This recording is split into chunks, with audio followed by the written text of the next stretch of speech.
Hi, friends. Maria Gabriella here, your clinical pharmacist turned Ayurveda health counselor. And I'm coming to you today, a little impromptu after taking a hike. And I'm really lucky because I'm in Keystone this week, just hanging out in the mountains and getting some like fresh, delicious mountain air and taking in the beautiful wildflowers and really enjoying summer.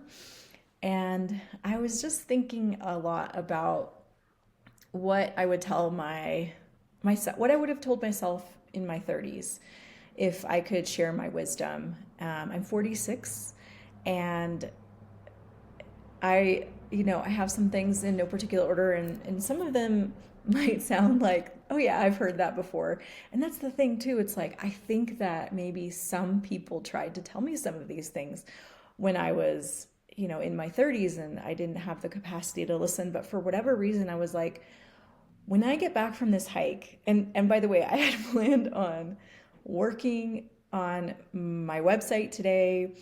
I write a newsletter every week. I was going to do some writing, and I'm still going to do those things, but I had not planned on this. I just felt this call, like somebody needs to hear this today, and somebody is ready to take it in. And so I need to speak and use my voice.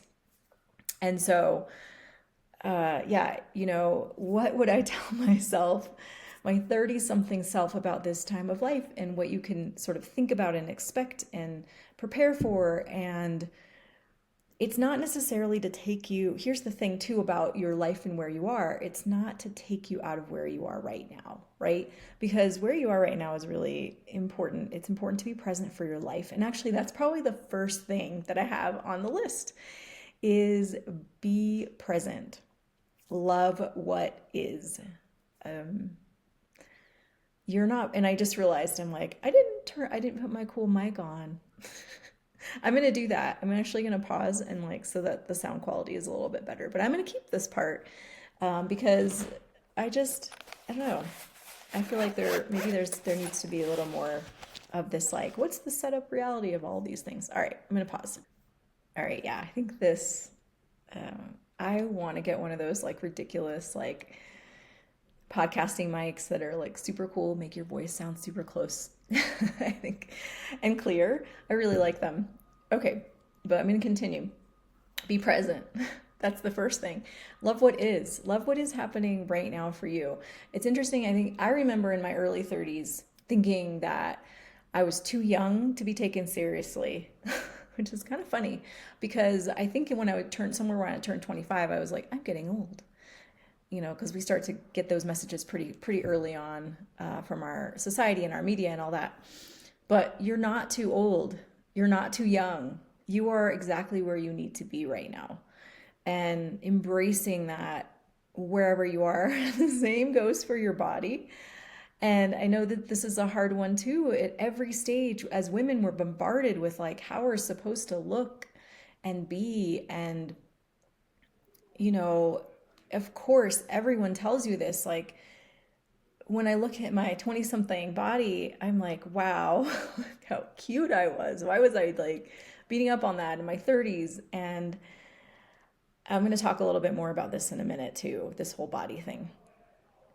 So yes, so the body thing, be with that, you know, take care of it, love it. When I look at young people, I'm like, wow, they're so beautiful. They're just beautiful because they're young. It's not one of my friends calls it cheap beauty. When you're older, you have to cultivate, you have to continue to, I mean, we should all be cultivating it from the inside out, but when you see an elder person and they're glowing, they have cultivated that, right? Um, and your body, so the second thing that I would say to my beautiful, gorgeous, I'm just going to call her 31-year-old self, is your body's going to change.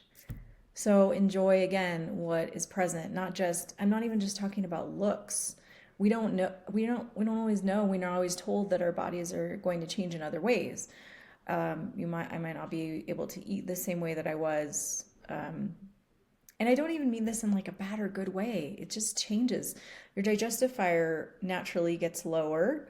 And you can hone that. So I'll talk about that in a second. You can hone that. but you're going to shift. Life is going to do some of that. So it's not even just like, yeah, you're going to get wrinkles or whatever, but like for me, like in perimenopause, and I don't, this could change. Actually, this is a lesson for me. This is going to change. One of the things that happened in my body is that I used to have a super high sex drive. Like I was like a teenage boy in my 20s and 30s, like the amount that I thought about sex. And now it's like distant. It's like, I could take it or leave it. And that sort of makes me sad, but I feel like maybe I'm channeling that creativeness into something else. And I don't know exactly what that looks like yet. I'm still in the process. And this is probably my hardest challenge, honestly. And one of my hardest challenges in this whole thing. The third thing that I'll say, and I could obviously speak for a long time on the your body will change thing, and maybe I will. I don't know. I'm sort of riffing right now and going off of like where I feel the flow is, and there is something I guess that I do want to say about this. Actually, something else that I just came back to me. So about the body changing. What's interesting is that again, it's like what we've been taught and what our society has told us is quote unquote good or bad. So it's not good or bad that like my sex drive changed, right? It's like the way that I relate to it. And it's not good or bad that I have these like wrinkles on my face that I haven't like smoothed out with some Botox, right? It's not it's not good or bad. It is what we've been taught. So could you imagine a reality where what if we were born like, if some of you guys have seen the Benjamin Button movie where you're born old and you become younger? Would we then demonize having smooth skin? Would we then demonize having more energy? Like, oh, those old people, they have so much energy. I just can't with them. It's really interesting to think about. And I think because part of the reason that we're in this sort of, cultural matrix that we're in is to sell us more things in the consumerist like society in the United States, right? So we're told that we're not good enough, and that we need to buy some stuff to help ourselves be some sort of ideal that none of us can ever attain. It doesn't matter how beautiful you are. And my mentor actually thinks that women who have like the ideal beauty like body type have a much harder time aging because they got so much favor towards them energetically. And it's true. There's studies about people with more beauty getting, making more money and having higher status and blah, blah, blah. So it is interesting to think about. In my mind, I'm like, if it were different, let's say we aged backwards and we became younger, maybe we were born old babies and we grew up to a peak and then we became young babies, and our skin got smoother. I feel like we would all there'd be beauty bars where, oh my God, my skin is getting so smooth. Oh, I can't believe the smoothness that I'm seeing and it's so plump. Ugh, why is there so much plumpness? Why isn't it like, beautiful with the creepiness and the wrinkles? I'm going to go to the beauty bar and get my skin stretched so that I can get my wrinkles back. I mean, it might sound absurd, but it's not. This is exactly what we do to ourselves. I have to you're never going to get it back. Like it is what it is. So enjoy what is here now. If it were the opposite, I think we would still be striving because it's part of our humanness, right? We're striving for something different, and different isn't necessarily good. So perimenopause isn't good or bad. It is. I just did a pharmacist CE on menopause. It was called menopause, even though, most of the time we're talking about perimenopause because menopause is one point in time. And of course it was about all the drugs. Ugh. And I am not against drugs. Just know that I just think they need to be used much, much, much more judiciously. And again, I'm going to not veer down that path right now. I'm going to come back to this. But my point is that when I was on the CE, you know what the images were? The cover of it was it was perimenopause, a public health imperative. And the image was this woman that was like this.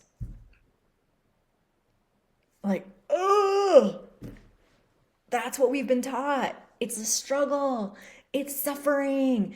It's horrible. I can't believe this is happening to me. It's going to happen. More of us are going to go through that than pregnancy, and yet our OBGYNs aren't trained. They're not trained. I don't remember the statistic, but it's something absurd.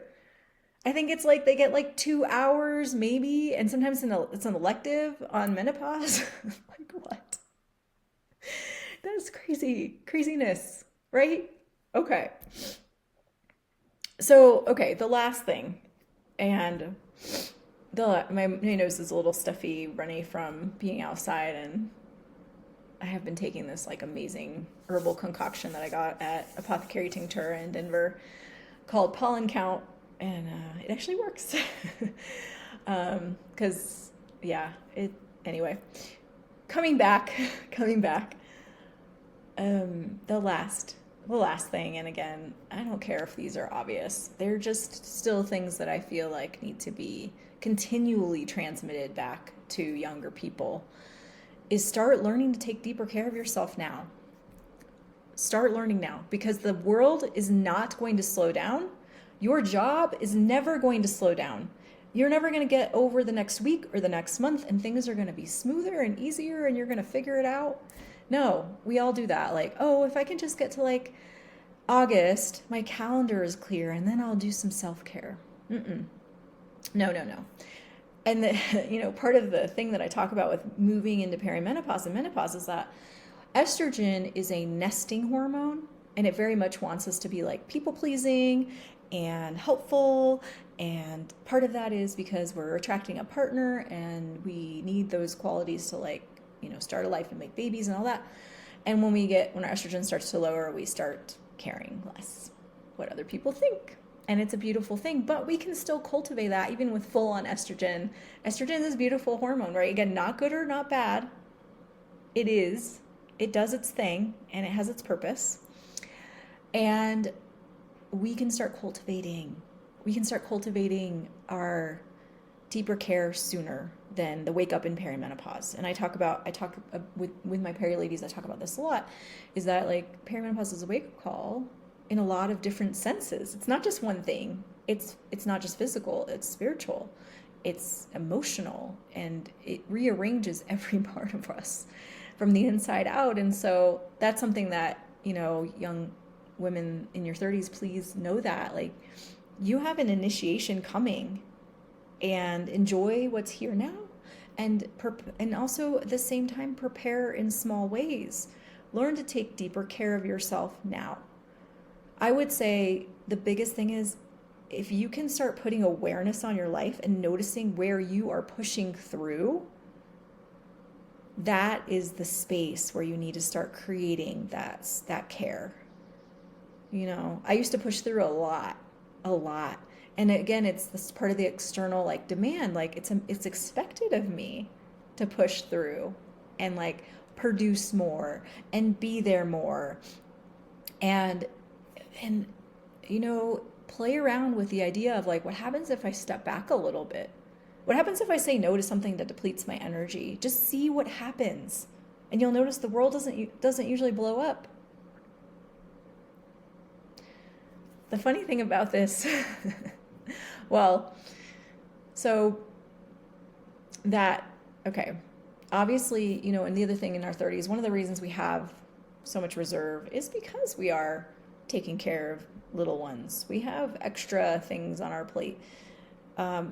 You've probably heard that, I think that we all know now that I think it was like the second wave of feminism taught us that we could do it all. And maybe a lot of us now realize that that's not true in any sense of the word. Not actually, as humans in general, we cannot do everything. So let me see if there's anything else that I feel like needs to be said. Taking deeper care of yourself is a journey. And I always say, I say this with my clients, the first step is awareness. So if you just start putting deep awareness on your life, and when I say that is you start to become very honest with yourself about what you're doing, where you're expending yourself, where you're doing something that you don't want to do and it's building resentment. Because that will, that resentment is like the tiny little, you know, twinge. Well, irritation's probably first, then resentment, then anger. And that's why a lot of us in perimenopause are angry, because we're processing all this resentment that we've been holding in our bodies from all this crap that we like did that we didn't want to do for other people because of how it might look or what, you know, it's the external pressure. We hold that, and then we're continuing to do it. And we're figuring out how to let it go, but we get so angry about all this stored stuff. So, okay. I think the main thing that I really, really want to leave you with is that getting older is not bad or good. It's part of our human experience. And so how can we age authentically? And also, my dears, we need elder mother medicine. Like, it's funny, I've asked some women that are older than me, I'm like, I really want to hear your stories. I want to hear what wisdom you have. And some of them have been like, I don't have any wisdom. And I'm like, that's a lie. That's a lie that society has told us both. Just by virtue of being older than me, you have wisdom to share. And so, you know, that's that. So wherever you are, and this might have been helpful, whether you're, you know, in perimenopause or whether you're in your 30s, maybe you're in a place that you can finally take this in if you're, you know, 31. I'm sitting here talking to my 31-year-old gorgeous self, and now I'm 46-year-old gorgeous self. Just, I'm going to do some of these. I think I'm going to have like a space for like inspirational video, but in any case, I'm going to wrap up now, and appreciate you hanging out with me for a little bit. And I hope that you also have a fantastic and beautiful day. I'm going to say the usual thing, like, share, etc. If you loved this. If you didn't, don't worry about it. But I'll see you again soon, I hope.